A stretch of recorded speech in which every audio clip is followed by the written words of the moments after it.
Hello, April is Sexual Assault Awareness Month, and to raise awareness, I'm sitting down with Rhiannon Whalen. I'm the Community Education and Outreach Coordinator for 180.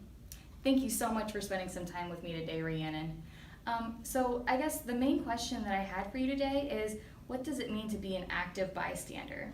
To be a bystander just in general means that you are present within a situation where, generally what we're talking about is a person who is a witness to some sort of violence that is happening or some sort of injustice in some kind of way. So it doesn't always have to be an actual violent situation. Maybe it's oppression or jokes that lead toward oppression, things of that nature. So what we're talking about with an active bystander is somebody who is willing to stand up to those sort of issues, to take some sort of action to stop those issues, especially before they progress into something more. If I'm with a group of friends and I do hear someone make a joke about sexual violence that I think is inappropriate, what should I do? There's a lot of different ways in which you can approach the situation, and we do complete programs that are dedicated toward bystander intervention.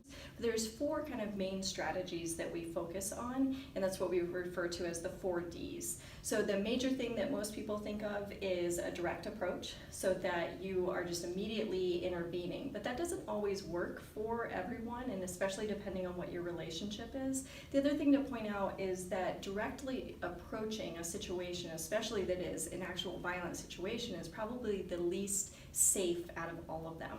And the number one thing that we want people to think about is their own safety, their own security. Of course, we don't want them, ruining relationships that they have. So there's other approaches. As I said, we also have the distraction approach. So it may be distracting the situation away from whatever's happening at that time. So just bringing something completely different into the conversation so that the joke doesn't have a chance to be able to actually make it, all the way through.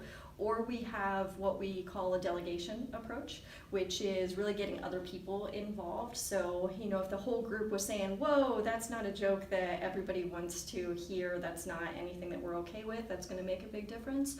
Or there's also the delay approach. So maybe you don't have a chance right then to say something, but you make sure that at some point you have that conversation with the person to say, that's not okay, and hopefully you'd say for all of these different reasons and give them some specifics. Thank you so much for spending time with me today, Rhiannon. Again, if you would like more information, please visit our Facebook page or our website at 1-80.org.